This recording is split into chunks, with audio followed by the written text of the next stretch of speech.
Oke, salam, selamat, semangat pagi untuk teman-teman.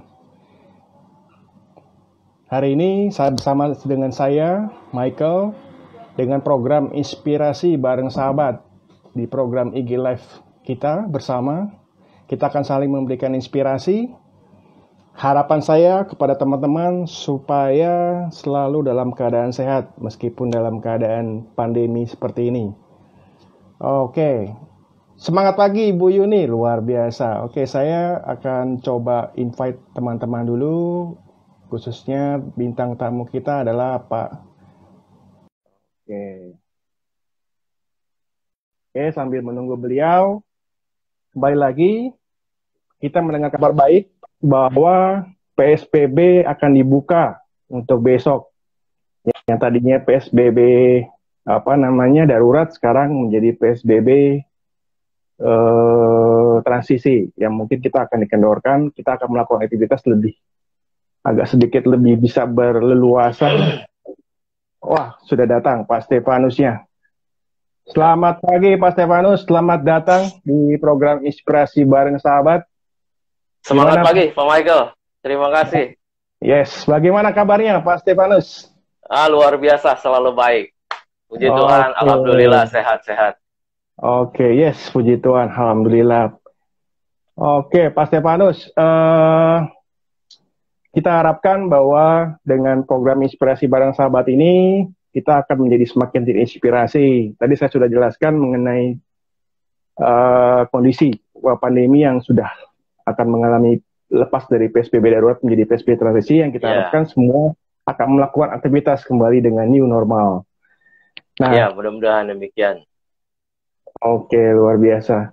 Oke, Pak Steve, kita langsung aja kembali dengan program kami Inspirasi Bareng Sahabat. Hari ini kita akan membawakan tema yang judulnya menemukan tujuan hidup dan potensi yang terbaik dari diri Anda masing-masing. Nah, narasumber kita yang terhormat Pak Stefanus Warjono. Selamat datang. Mungkin bagi teman-teman yang baru join atau yang sudah atau bahkan yang belum mengenal, mungkin Pak Stefanus bisa perkenalkan diri dulu. Silakan Pak Stefanus. Ya, selamat malam teman-teman semua. Selamat malam Pak Michael. Ya, nama saya Stefanus, tadi sudah dikenalkan. Ya, saya Certified Theocentric Motivator dari Capstone Asia Servitama bersama Pak Michael. Ya. Jadi saat ini juga saya sebagai pengajar di beberapa institusi lembaga sekolah di salah satu Politeknik Jakarta Internasional, kemudian di Lembaga Pengembangan Perbankan Indonesia atau LPPI, dan saya founder dari Aura Positif Indonesia atau yang dikenal Aposindo. Ya, demikian Pak Michael. Oke, luar biasa. Teman-teman, kembali lagi, kalau Pak Stefanus ini aktif di dunia akademis, ya. Jadi kita dulu sama-sama berjuang di pendidikan yang namanya Theocentric Motivation, yang kita berdua mendapatkan Certified Theocentric Motivator. Iya. Oke, jadi Pak Stefanus ini sudah sangat lama ya, punya pengalaman di dunia perbankan, betul ya Pak Steve ya? Betul ya, saya lama di perbankan ya, hampir sebagian waktu besar saya di karir saya di dunia perbankan. Oke. Nah, teman-teman, mungkin yang teman-teman baru join, kita sapa dulu nih Pak Stefanus. Selamat malam Bapak Ibu, teman-teman semua, selamat bergabung di obrolan kita malam ini.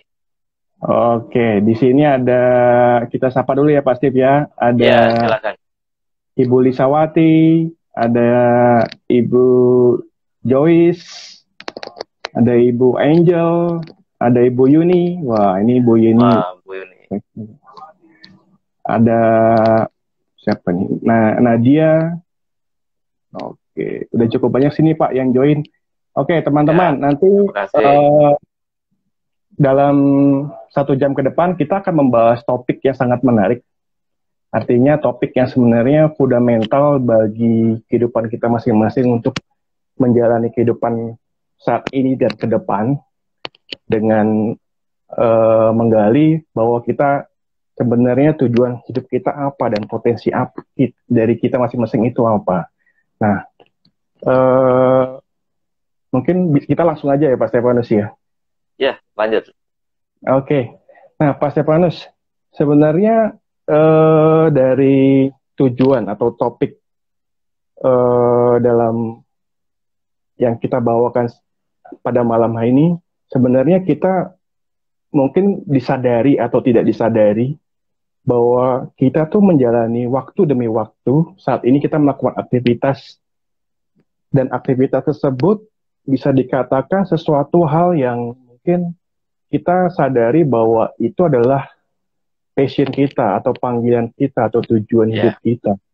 Sedangkan banyak juga mungkin teman-teman yang nggak menyadari bahwa itu adalah sesuatu hal yang menjadi tujuan kita gitu dalam meraih suatu hal. Tujuan terakhir hidup kita itu apa?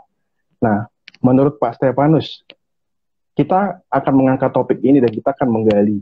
Mungkin bicara kita agak lebih santai, relax saja. Jadi teman-teman kalau yang mau nanti tanya jawab silakan di chatting di kolom di bawah. Oke, Pak Stefanus, sebenarnya kalau kita melihat hal-hal spesial atau bakat yang Tuhan telah sediakan, sebenarnya related gak sih Pak dengan apa sih yang kita mau, apa yang kita sukai, apa yang kita tuju? Oh ya, baik, baik Pak Michael dan teman-teman semua. Walaupun ini di IG Live ya, kita coba berusaha untuk kita bisa interaktif ya teman-teman semua ya. Jadi kita bisa tuliskan nanti ketik sana. Nah, sebelum menjawab pertanyaan Pak Michael, saya ingin bertanya dulu nih kepada teman-teman semua yang bergabung di sini. Bisa Anda ketikkan ya. Menurut Anda semua, ada 2 waktu terpenting dalam hidup Anda. Bisa Anda tuliskan nggak sekarang? Kita kasih waktu, mungkin Anda bisa ketik. Apa sih waktu terpenting di dalam hidup Anda? 2 waktu terpenting di dalam hidup Anda. Silakan diketik dulu sebentar. Oke, teman-teman silakan ketik. Ya. Tadi pertanyaannya saya ulangi. Iya. Ada 2 waktu yang terpenting dalam hidup Anda. Nah, 2 waktu itu apa aja? Silakan ketik di kolom komen. Iya, silakan. Nah, ya. Oke, mungkin sambil teman berpikir, mungkin Pak Steve bisa kasih penjelasan kenapa sih ada pertanyaan seperti ini? Iya, kenapa kita perlu tanyakan ini? Karena ternyata banyak orang ya, banyak teman-teman kita juga yang belum tahu ini waktu yang penting di dalam hidup ini apa sebenarnya, gitu.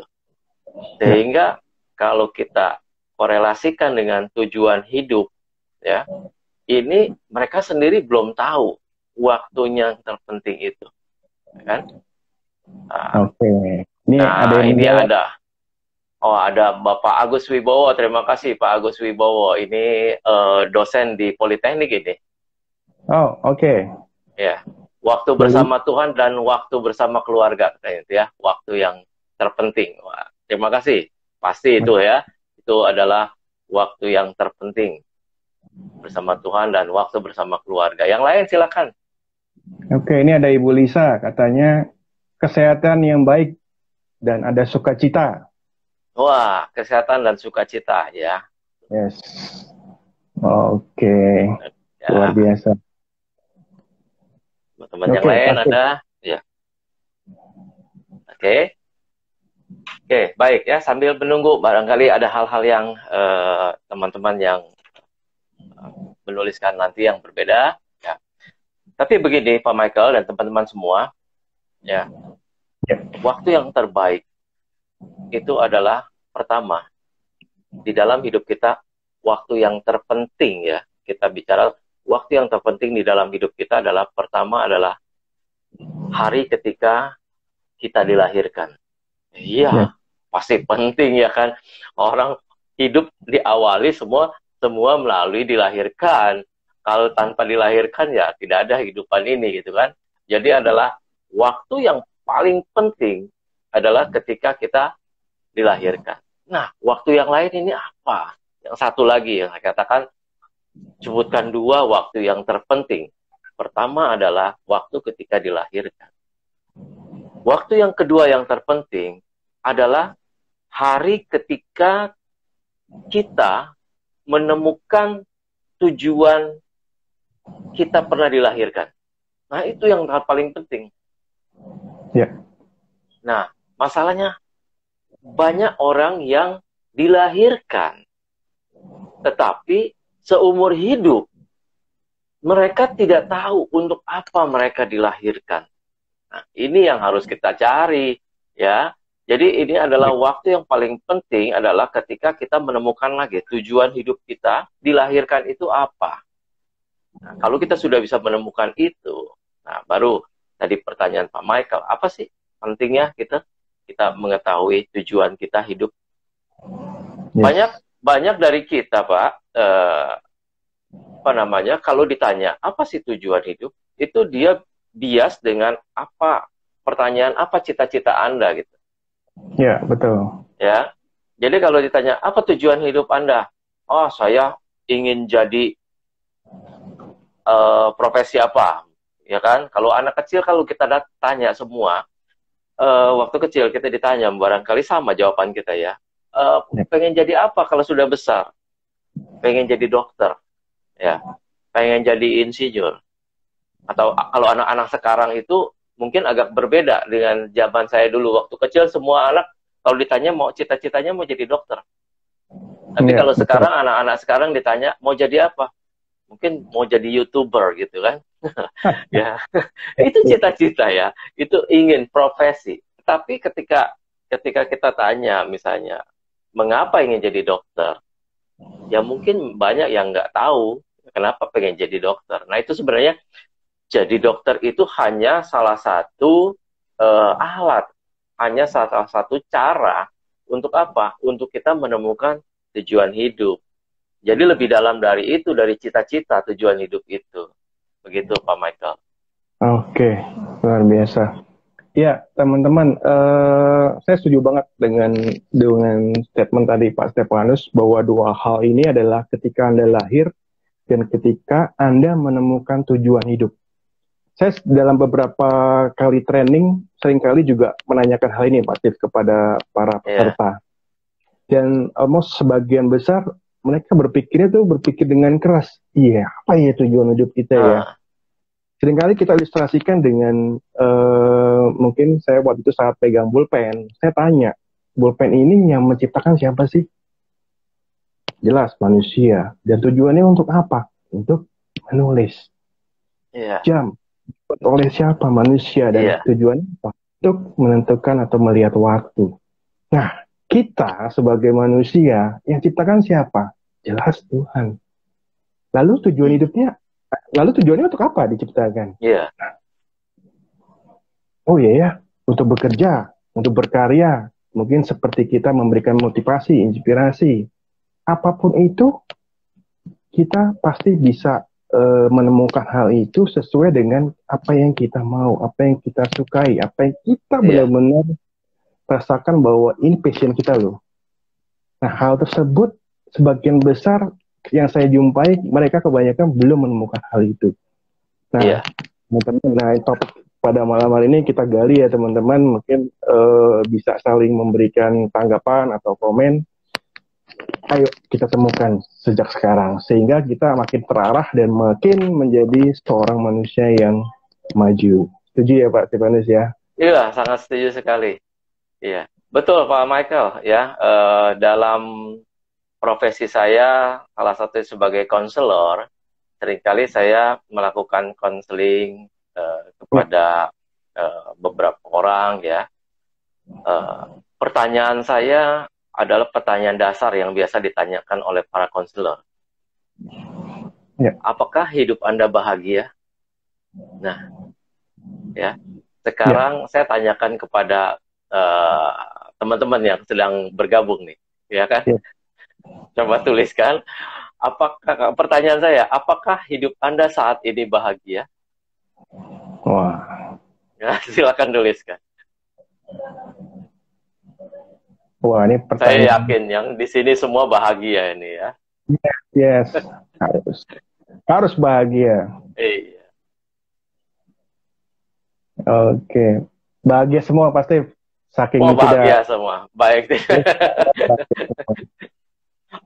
atau sedang mempertanyakan ya, baru sadar ketika ditanyakan, wah, Pak Agus Wibowo menjawab lagi, terima kasih Pak Agus. Saya percaya pasti Anda adalah orang yang bahagia hidupnya. Karena saya kenal beliau itu dekat. Ya, jadi saya tahu orang yang bahagia itu dan tidak bahagia itu bisa kelihatan kok Pak Michael, gitu kan? Ya, bisa kelihatan gitu. Jadi kadang-kadang orang tidak bisa berbohong mengatakan dia bahagia, ya, bahagia. Menurut dia bahagia. Tetapi secara umum ya, ini kita bisa lihat orang yang hidupnya bahagia dengan yang tidak bahagia itu nyata sekali kelihatan. Contoh nih ya, contoh. Ada orang-orang yang hidupnya tuh penuh kemarahan ya. Sedikit, hal-hal sedikit aja marah gitu kan.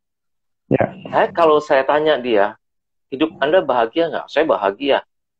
Itu menurut kami ya para konselor, tidak mungkin orang yang berbahagia itu hidupnya penuh dengan kemarahan.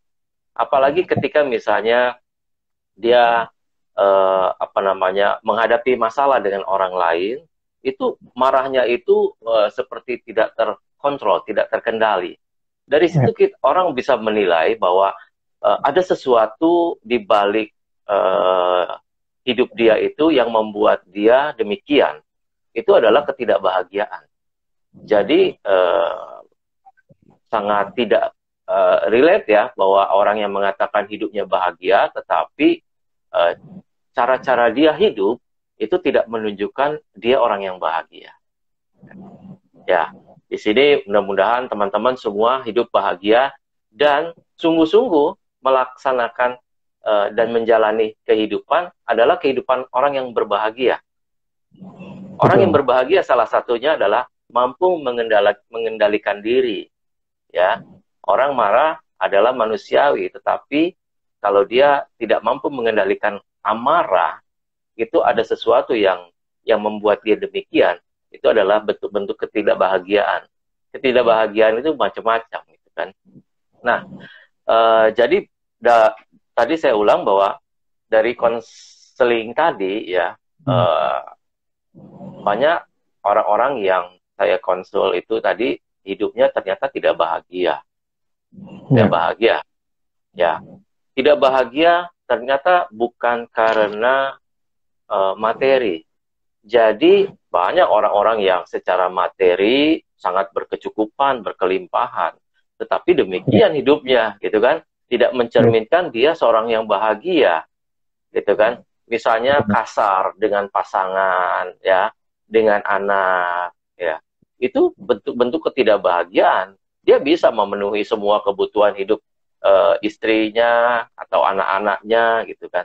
Tetapi ternyata dia cara dia berkomunikasi kasar, ya, cara mengajar kasar. Nah, ini adalah ketidakbahagiaan.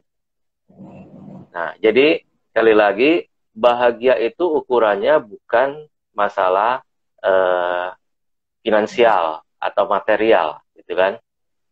Lalu apa, gitu kan, yang menyebabkan orang tidak bahagia? Salah satunya yang utama adalah karena orang tidak tahu tujuan hidup dia diciptakan di dunia ini untuk apa.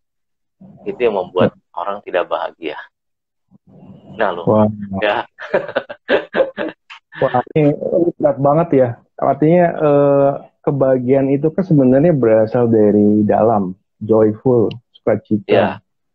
Yang mungkin bisa diimplementasikan dengan penyembahan atau dengan kegembiraan dalam hati, atau yang sifatnya happiness yang berasal dari pihak luar, dan tujuan kita bahagia itu sebenarnya membahagiakan orang lain juga. Nah, ini sangat penting ya. Tadi Pak Stefanus bicara mengenai ini. Kalau kita bahagia, sudah menemukan kebahagiaan, artinya related dengan tujuan hidup. Tujuan hidup, Nah, ya. tujuan hidup. Nah, itu maksudnya apa ya, Pak Sid? Antara kebahagiaan dengan tujuan. Apakah kalau kita belum, apakah kita sering sedih, marah, berarti artinya kita belum menemukan tujuan? Iya, eh, kalau kita mengalami sedih itu biasa ya, manusiawi. Itu kan apa namanya hal-hal yang memang Tuhan berikan pada kita, sedih, marah, itu kan Ya, takut, itu kan memang memang manusiawi. Tetapi betul. kalau kita sedih yang berkelanjutan, sedih terus gitu ya, setiap menghadapi apapun sedih gitu kan, ya Ya, masalah sekarang seperti sekarang ini, ya, pandemi, ya kan, semua orang mengalami hal yang sama gitu kan ya, gitu. ya. Tetapi bagaimana cara orang merespon itu yang berbeda-beda, tergantung juga Hmm, tingkat kebahagiaan mempengaruhi bagaimana cara orang merespon sesuatu. Karena kan betul. kita tahu ya Pak Michael bahwa segala sesuatu itu sifatnya netral, ya, Yes. sampai kita memberikan makna terhadap kejadian tersebut. Kalau Ya, kita memberikan makna positif, maka kejadian tersebut menjadi positif. Kalau kita betul. memberikan makna negatif, maka kejadian tersebut menjadi negatif. Nah, ada orang-orang yang selalu memberikan makna negatif Hmm, terhadap setiap kejadian dalam hidupnya, setiap kejadian yang dia lihat di luar terhadap orang lain, ya, terhadap orang sekelilingnya, dia selalu menempatkan makna yang negatif terhadap itu semua. Nah, itu mencerminkan juga Michael itu ketidakbahagiaan dalam hidupnya. Ada orang bilang katakan apa namanya susah melihat orang senang hmm. dan senang melihat orang susah. Nah, itu kan ya. Itu salah Ya, satu bentuk ketidakbahagiaan itu. Karena itu tadi, kembali lagi, ada hubungannya nggak dengan tujuan hidup? Ada. Ya, erat sekali. Kebahagiaan itu ada hubungannya dengan tujuan hidup. Kita kembali saja ke lingkup yang misalnya kecil di dalam keluarga kita. ya, Apakah keluarga kita bahagia? Oh, ya, kita bahagia. Apakah anak-anak kita bahagia? Apakah istri kita bahagia? Di dalam sebuah keluarga, tentu tidak boleh kebahagiaan itu hanya milik istri ya. Wah, istrinya ya, bahagia karena apa? Ya, suaminya kerja keras, bisa memenuhi semua kebutuhan hidupnya, dia tinggal leha-leha ya, pergi ke luar negeri, apa segala, jalan-jalan, belanja segala. Apakah kebahagiaan yang demikian di dalam keluarga? Kan tidak. betul. Kebahagiaan dalam keluarga itu semua anggota keluarga harus bahagia. Yes. Jadi apa? Yang dipahami adalah tujuan hidup berkeluarga. Kalau kebahagiaan yang seperti itu, sementara suaminya setengah mati, ya mencari nafkah, istrinya menghambur-hamburkan dengan kebahagiaannya sendiri. Apakah suaminya bahagia? Nah, orang lain lihat orang lain bahagia dengan kebahagiaan kita. Ya, Jadi bahagia itu tidak bisa berdiri sendiri. Kalau saya bahagia, apakah istri saya bahagia? Apakah anak saya bahagia? Nah, itu harus bahagia yang seperti itu. Nah, kembali lagi pada kebahagiaan itu adalah tujuan hidup. Jadi kalau tujuan apa sih tujuan saya ya, eh, membina rumah tangga, gitu kan? Kalau tujuannya jelas untuk membahagiakan pasangan, untuk membahagiakan anak-anak kita. Nah, itu kalau itu sudah tercapai, ya mestinya kita juga hidup bahagia. Karena apa? Orang yang ingin kita bahagiakan itu hidupnya sudah bahagia. Mestinya betul. kita bahagia. Atau sebaliknya, karena mereka bahagia jadi kita tidak bahagia, kan tidak demikian gitu kan. Jadi kembali lagi bahwa tujuan hidup dengan kebahagiaan itu sangat erat, sangat erat. Kalau kita Oke. tahu tujuan hidup kita, itu kita akan mencapai kebahagiaan itu gitu. Wow, luar biasa. Oke, Pak Stefanus. Mungkin dari teman-teman atau saya pribadi pun kadangkala ada istilah yang namanya mitos Ya, penjara mental. Nah, artinya seringkali setelah kita mungkin diberikan motivasi atau hal-hal yang positif, yang Pak Stefanus tadi sampaikan bahwa kita sudah mau menetralkan dulu sebelum kita melangkah menjadi positif. Tapi kondisinya itu kita terbelenggu dengan mental-mental yang mungkin negatif, mungkin hal yang artinya kok kita rasanya seperti kita dilahirkan dalam kondisi yang tidak baik, pendidikan kita jelek, kok nasib saya seperti ini, Hmm. Hmm. atau mungkin dari ada beberapa suku yang bicara mengenai, aduh, sio saya jelek, zodiak saya jelek, dan sebagainya. Nah, Ya. terus bagaimana kita menyikapi hal seperti ini? Ya. Eh, Sebelum kita menjawab itu, mungkin kita ulangi lagi tadi yang Pak Michael sampaikan. Ya. Setiap orang Ya, kan setiap benda ini, misalnya ini ballpoint ini, ya, pasti dibuat punya tujuan. ya, Coba Bapak Ibu, teman-teman yang sedang bergabung ini, ambillah salah satu barang di meja Anda mungkin ya sekarang ini yang ada, gitu kan? ya, Coba cari barang yang tidak ada manfaatnya di meja Anda itu. Kan tidak ada pasti. Kalau ya, barang itu diciptakan, pasti bermanfaat. Pasti betul. ada tujuannya, gitu kan? Nah, tentang bentuknya seperti apa. Nah, jadi setiap barang ada purpose. Purpose itu tujuan barang itu diciptakan. Ya, Lalu setiap benda ada beda-beda bentuknya, ya kan? ya, Ada beda-beda bentuknya. Ballpoint saja ada beda-beda bentuk karena kebutuhan. Nah, itu desain. oke, Desainnya juga diciptakan berbeda-beda. betul. Lalu ada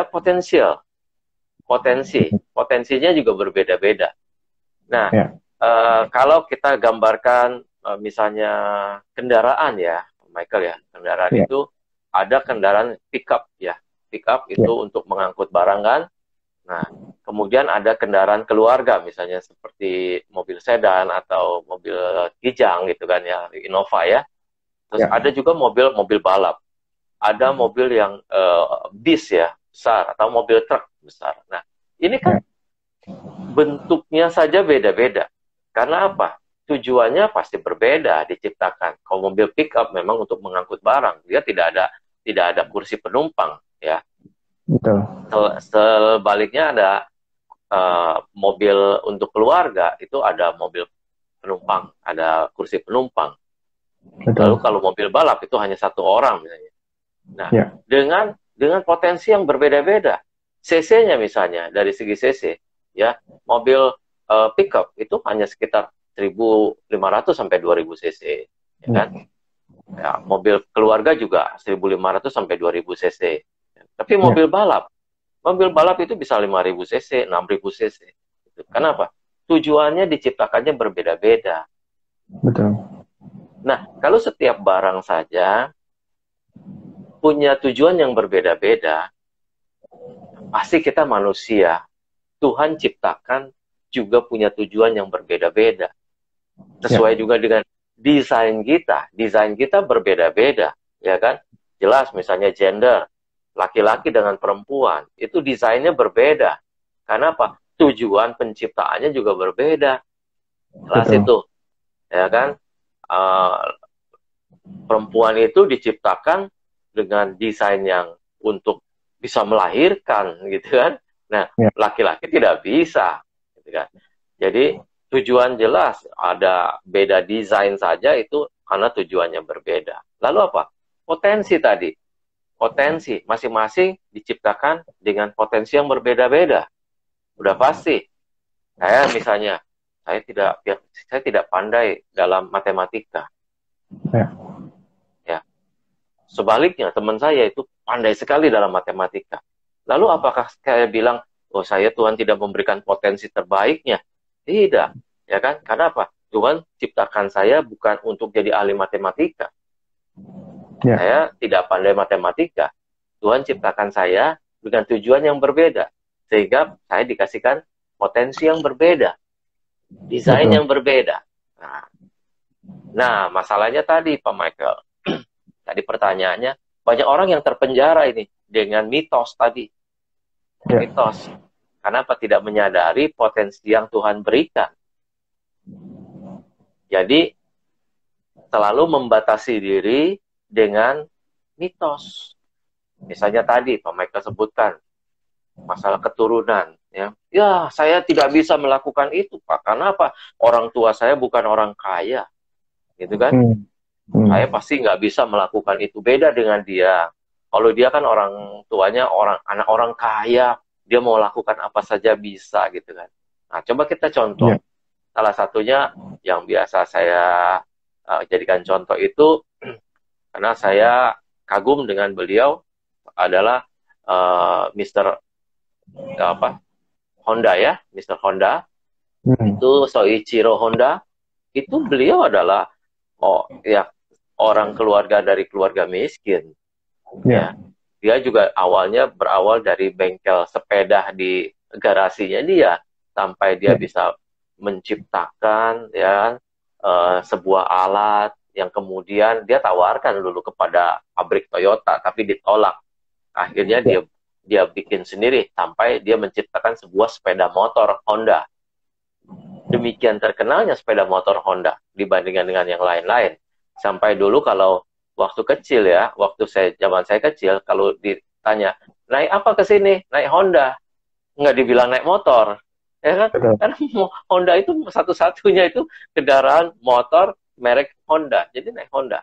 Nah, ini juga itu salah satu, ya, Mr. Soichiro Honda. Misalnya tadi masalah pendidikan. Oh, saya ya pendidikannya ini nggak mungkin lah saya menjadi itu, gitu kan? Ya. Nah, ini mitos bahwa ya pendidikan itu perlu. Pendidikan perlu karena salah satu yang menghantarkan kita menuju apa yang kita inginkan, yang kita cita-citakan.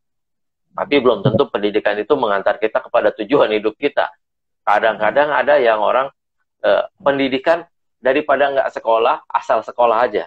Padahal yang dia pelajari itu, yang dia di sekolah dapat, itu bukan sesuai dengan passion dia, tidak sesuai dengan tujuan hidup dia. Jadi kalau ada orang yang salah sekolah, katanya gitu ya, salah sekolah loh, gitu kan. Itu karena apa? Dari awal dia tidak tahu tujuan hidup. Atau apa? Ya, cuma sekedar misalnya dia hanya menuruti perintah orang tua. Orang tuanya ingin, ada Pak Michael, kawan saya ini nyata benar ya, kawan saya itu, dia rupanya selama ini dipaksa untuk cita-cita orang tua yang dia wujudkan, bukan cita-cita dia, gitu kan? Jadi dia sekolah kedokteran, karena apa?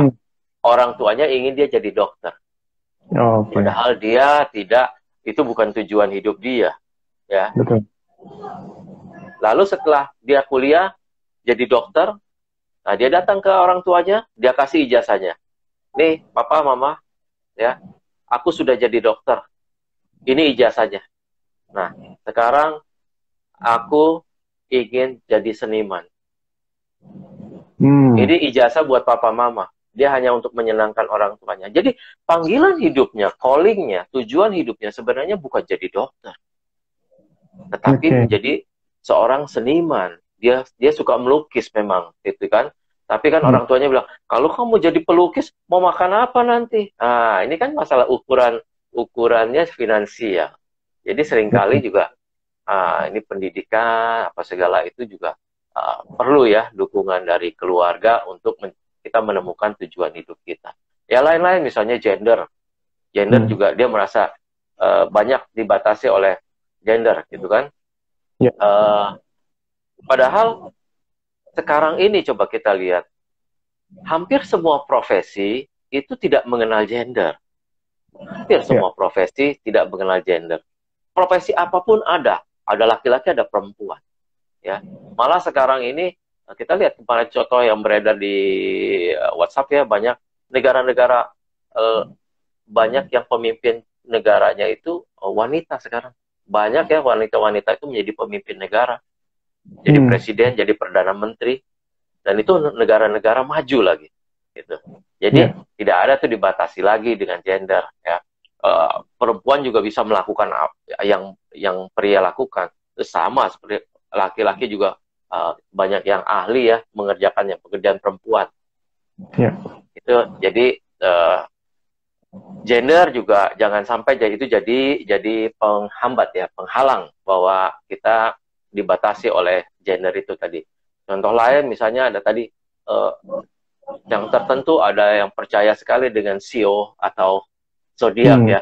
Wah, kalau saya sionya ini nggak mungkin saya cocok jadi itu gitu kan ya. Nah, ini juga ini belenggu sebenarnya ya. Kita harus membebaskan diri dari hal-hal demikian sehingga kita bisa mencapai potensi terbaik kita. Jadi jangan terbelenggu dengan hal-hal demikian. Contoh juga dengan misalnya hari lahir, ada kalau orang Jawa ya, ada wetonnya gitu ya. Weton ini udah menentukan nasib kamu nih. Wetonnya jadi orang kaya, jadi orang miskin, jadi apa. Nah itu tidak demikian halnya ya. Lalu usia juga ya. Contoh usia yang kita bisa biasa sering pakai adalah misalnya Colonel Sanders ya. Pendiri kayak Kentucky Fried Chicken. Nah, dia menemukan resep itu dan menjualnya. Dia tadi seorang tentara ya, tapi setelah pensiun baru dia berusaha untuk buka usaha restoran ayam, ya ayam goreng. Ya, ditawarkan resepnya kemana-mana ya, tapi nggak ada yang mau ya. Akhirnya dia bikin sendiri dan KFC sekarang ini juga merupakan salah satu waralaba terbesar di dunia, gitu kan. Dan dia mulai usianya di usia 65 tahun, bayangkan. Ya baru dia mulai usaha yang besar itu di usia 65 tahun. Jadi usia juga jangan sampai menghambat. Ya, Anda masih muda juga bisa melakukan hal-hal yang besar gitu. Dan kita yang sudah lanjut usia juga kita bisa melakukan hal-hal yang lain. Lalu ada juga orang yang terbatas, kiranya itu karena keterbatasan fisik. Ya, ya banyak contoh-contoh sebenarnya yang paling terkenal ya kalau kita lihat Nick Vujicic ya, itu kan dia sangat terbatas fisiknya, secara fisik tidak memiliki tangan, tidak memiliki kaki, tetapi apa? Jadi orang hebat. Kenapa? Pasti Tuhan punya tujuan menciptakan dia dengan desain yang seperti itu, memberikan potensi karena dia mampu menemukan potensinya dari keterbatasan fisiknya. Dia tahu tujuan Tuhan menciptakan dia dengan desain yang seperti itu untuk apa? Untuk memberikan motivasi ya kepada orang-orang bahkan yang lengkap, bahkan yang normal tubuhnya.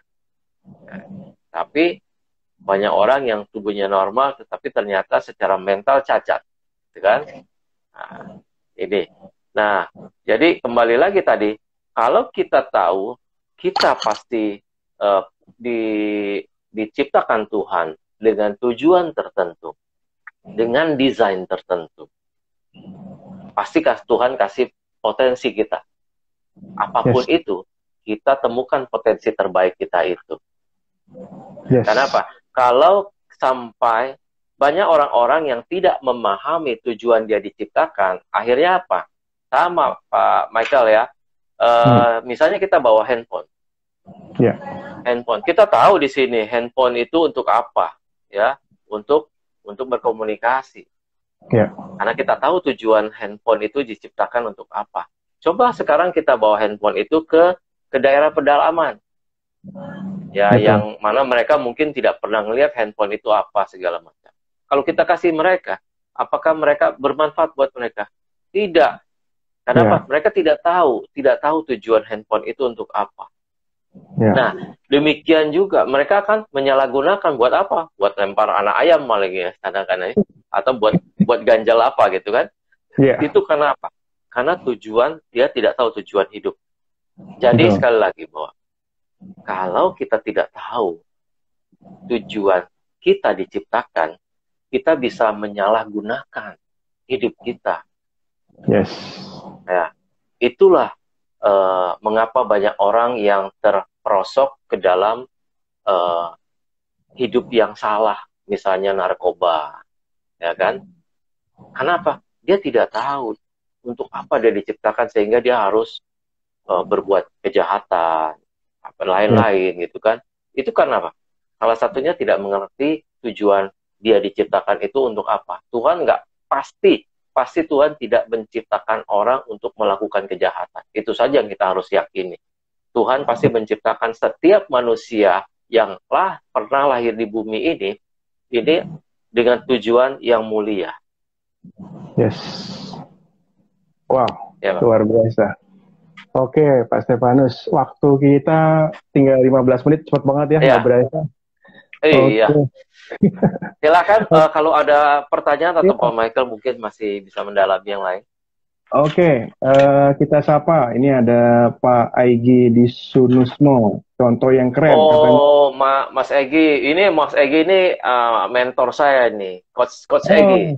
Iya, beliau ini juga seorang motivator, coach untuk khususnya beliau mengkhususkan diri untuk teman-teman anak-anak sekolah. Wah, luar biasa. Terima kasih Mas Egi. Oke, luar biasa. Oke, mungkin Pak Stefanus, coba saya akan menggali atau saya ingin bertanya dengan Pak Steve. Tadi Pak Steve kan menyinggung mengenai anak-anak yang sekolah atau kuliah. Mungkin hal yang seringkali mereka tanya, sebenarnya sekolah ini penting nggak sih? Gitu loh. Artinya mungkin masa proses dia bertumbuh atau belajar saat dia masa sekolah atau mungkin yang sudah mature dengan masa seperti kita itu berbeda. Pandangan dan tujuan itu mungkin time by time itu kan berubah. Nah, kalau kita bicara mengenai anak sekolah, mereka seringkali bertanya, sebenarnya sekolah ini penting nggak sih? Karena kita nggak tahu sebagai orang tua, sebagai parents melihat sistem pendidikan kita seringkali sering kita pertanyakan, buat apa sih nasional, buat apa sih adanya PR, buat apa sih kita jago di semua mata pelajaran, atau buat apa sih diadakan punishment, sedangkan mereka sendiri mungkin nggak suka, dia mungkin hanya suka 1-2 pelajaran. Nah, alasan-alasan seperti inilah yang mungkin anak-anak sering nggak melakukan itu dengan kejujuran. Tadi pasti menyinggung kuliah kedokteran, ternyata dia ambil seniman ya tadi Pak Steve ya. Ya, artinya sebenarnya sekolah, kuliah itu penting nggak sih gitu loh. Artinya kita pun sebagai orang tua ingin menggali potensi kan anak-anak ini supaya dia cocok sesuai dengan apa yang dia inginkan. Nah, pasti kira-kira ada pandangan apa nih terhadap mereka? Iya, baik. Nah, terutama saya juga ingin menitipkan pesan nih kepada orang-orang tua ya. Nah, kalau saya kebetulan anak saya sudah selesai semua, ada anak 2, sudah kuliah, sudah selesai, sudah bekerja, kan.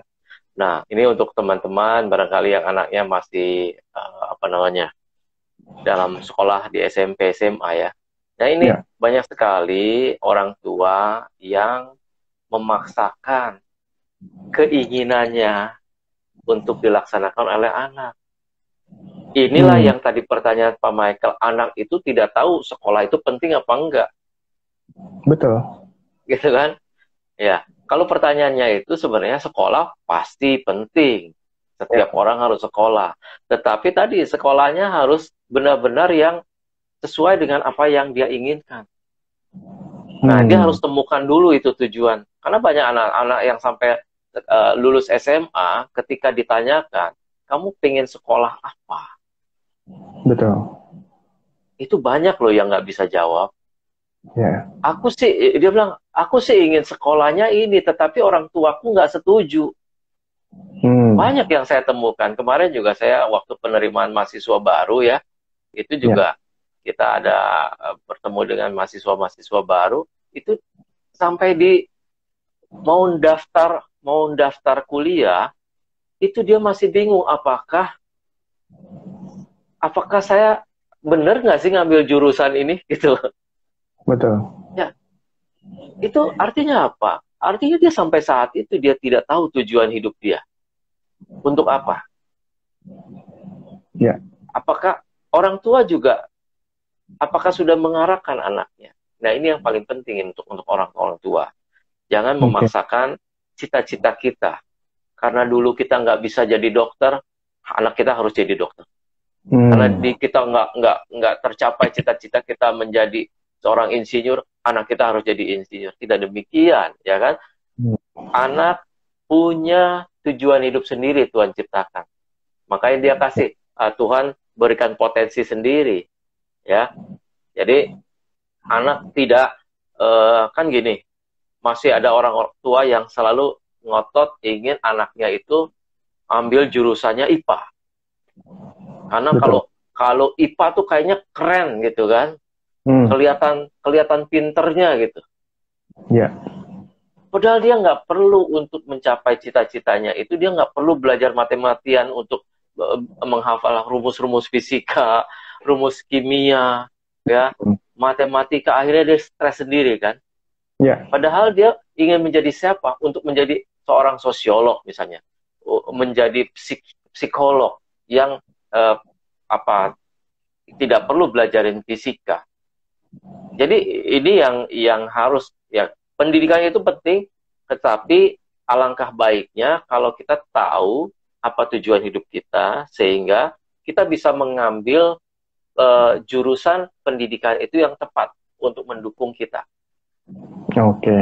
Ya. Oke, luar biasa. Ini penting banget buat orang tua atau mungkin yang kita sudah punya anak.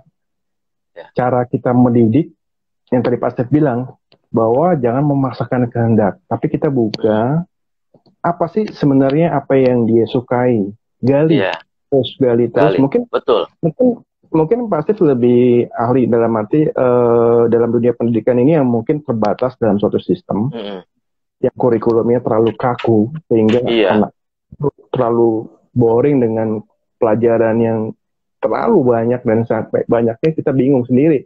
Ini sebenarnya nilainya harus bagus semua atau nilainya mungkin yang dia sukai hanya nilai yang disukai dia yang hanya bagus itu aja atau seperti apa. Nah itu yang kita perlu gali bersama-sama supaya sebenarnya kalau dari anak kecil itu kan membangun fondasi sehingga menjadi bentuk remaja akan ke arah dewasa sehingga proses pembentukan kita makin matang. Betul ya Pak Stef ya? Sehingga betul. Dalam menemukan tujuan hidup itu dan kita mengenal potensi yang terbaik itu akan lebih mudah. Karena mungkin tadi kita bicara mengenai di dunia anak yang sedang sekolah. Mungkin yang sudah seperti orang yang habis kuliah bekerja atau dia jadi dunia profesional. Kadang-kadang dia bekerja pun dia juga belum senang, belum happy dalam menjalankan pekerjaannya. Nah itu kan artinya suatu hal yang kontradiktif ya. Dia sudah berusaha kerja maksimal, tapi dia nggak suka. Nah itu ada hal yang mungkin artinya, nah itu dia belum temukan tujuan hidup yang sebetulnya. Betul ya Pak Stef ya. Nah sekarang gimana sih cara menemukan tujuan hidup yang sebenarnya dan bagaimana kita mengenal potensi yang terbaik kita, Pak Stef? Iya, terima kasih Pak Michael. Nah ini makin seru ya, ini sekali lagi untuk orang tua juga dan untuk teman-teman yang sekarang masih bingung kali menemukan potensi kita ini apa, tujuan hidup kita. Nah tadi Tuhan memberikan menciptakan kita dengan tujuan hidup, pasti memberikan potensi kepada kita. Potensi itu berbeda-beda, ya. Potensi itu berbeda-beda tadi sesuai dengan tujuan atau purpose tadi. Nah. Banyak seringkali kita salah menilai potensi itu. Contohnya nih, banyak orang tua nih, anak-anaknya yang sekolah masih SD, ya. Kemudian dia lihat rapotnya itu matematikanya jelek. Melukisnya selalu 9-10, tetapi matematikanya selalu dapat 5, 6, 4, gitu kan ya. Apa yang dilakukan oleh orang tua? Kasih les. Lesnya apa? Les matematika. Ya kan? Padahal anak ini potensinya ada di mana? Melukis. Mungkin memang dia potensinya ya tidak di matematika. Dia nggak suka ya. Jadi memang perlulah memang memberikan ini, mendorong anak untuk ya, artinya jangan memaksa anak matematikanya harus dapat 10. Mau jadi apa kamu kalau cuma menggambar atau melukisnya yang dapat 10, gitu kan? Kamu nggak akan diterima di mana-mana. Nah ini mudah-mudahan ya kurikulum kita di Indonesia juga memang kadang-kadang masih menuntut hal-hal yang demikian gitu. Ini yang mudah-mudahan bisa berubah ke depan dengan menteri yang baru ini. Saya menaruh harapan yang besar juga ya, kita di dunia pendidikan ini mengerti sekali bahwa anak itu justru harus dikembangkan dari potensinya sejak kecil.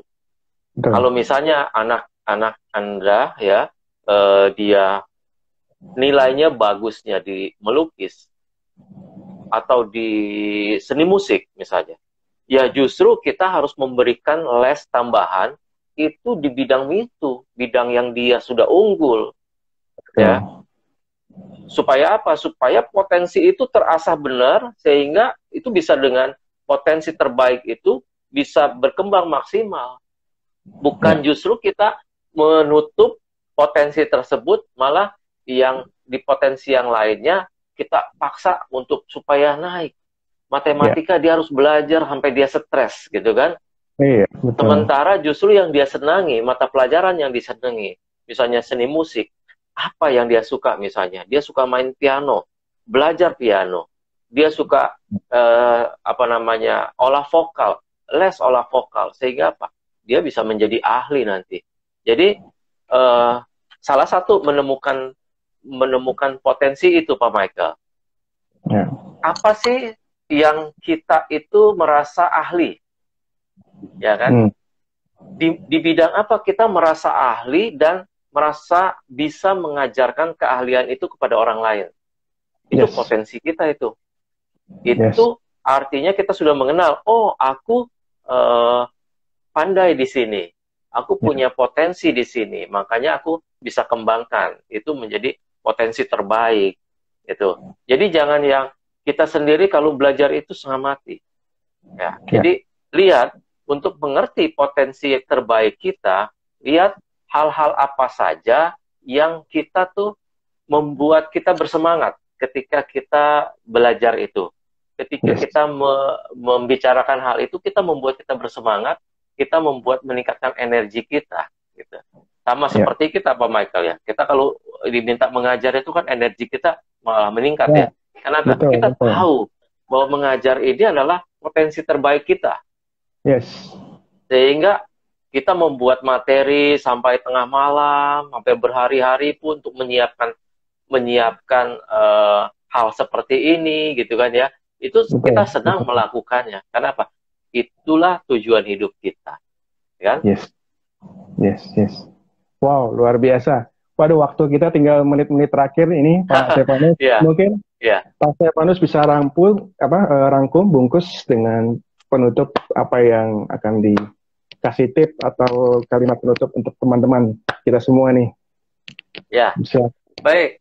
Wah, terima kasih teman-teman semua ya yang masih tetap setia untuk mendengarkan kita sampai akhir ya. Sekali lagi bahwa ada dua waktu yang penting di dalam hidup kita. Pertama adalah ketika kita dilahirkan ke dunia ini dan ketika kita tahu, mengenal tujuan Tuhan menciptakan kita lahir di dunia ini. Itu yang harus dipegang. Kita harus temukan itu tujuan Tuhan menciptakan kita apa. Kemudian potensi. Tuhan pasti memberikan potensi terbaik bagi kita untuk dapat melaksanakan tujuan tersebut, misi tersebut. Temukan itu. Melalui apa? Kita lihat di mana kita bersemangat, di mana kita dapat mengajarkan keahlian tersebut. Kemudian kalau kita sudah tahu itu, kita harus latih keahlian tersebut ekstra 1 jam setiap hari. Misalnya kita senang musik, ekstra 1 jam kita sisihkan untuk belajar musik. Setiap hari 1 jam, maka 5 tahun kemudian kita akan jadi maestro musik. Ya. Dengan 10.000 ya, 10.000 jam itu kita bisa jadi maestro musik. Ya. Jadi sama seperti kalau kita ditanya, kami ditanya tujuan kami apa sekarang ini? Tujuan hidup kami apa? Tujuan kami hidup adalah untuk menolong individu, menemukan tujuan hidup dan potensi terbaik mereka. Sehingga mereka dapat bekerja dengan penuh semangat dan dengan penuh passion 10 kali lebih baik. Itu Pak Michael. Wah, yes. Luar biasa teman-teman. Mungkin dari saya sebagai, kami berdua sebagai Theocentric Motivator, ingin juga bagi teman-teman yang nanti ingin melakukan training, memberikan motivasi, inspirasi, silakan kontak kita berdua, karena kita terus mengajarkan mengenai spirituality, bukan religius ya, spirituality. Jadi dorongan theocentric ini dengan kekuatan Tuhan, kita semua ada diciptakan dengan kekuatan Tuhan, dan terus mendorong dengan motivasi yang kita berikan dengan sikap, dengan attitude, dengan mindset, goal, action, dan endurance. Tentunya tadi yang pasti sudah utarakan selama 1 jam ini menggali passion, menggali potensi, bagaimana kita dengan desain seperti ini kita dibentuk oleh Tuhan dan keterampilan pun yang kita miliki, sehingga kita menemukan yang namanya identitas, tujuan hidup yang lebih jelas, dan harapan, mimpi yang lebih besar. Iya, Oke. Yes. Terima kasih teman-teman. Oh, ini ada Pak Bambang. Terima kasih Pak Bambang. Oke. Oh, Pak Bambang, terima kasih sudah bersama-sama dengan kita. Oke, terima kasih teman-teman. Waktu kita sudah berakhir. Salam sehat semua, salam sukses semua. Ukir jejakmu. Yes, I can. Keep the smile. Be the 10Xers. Yes. Sampai jumpa. Thank you. Thank you.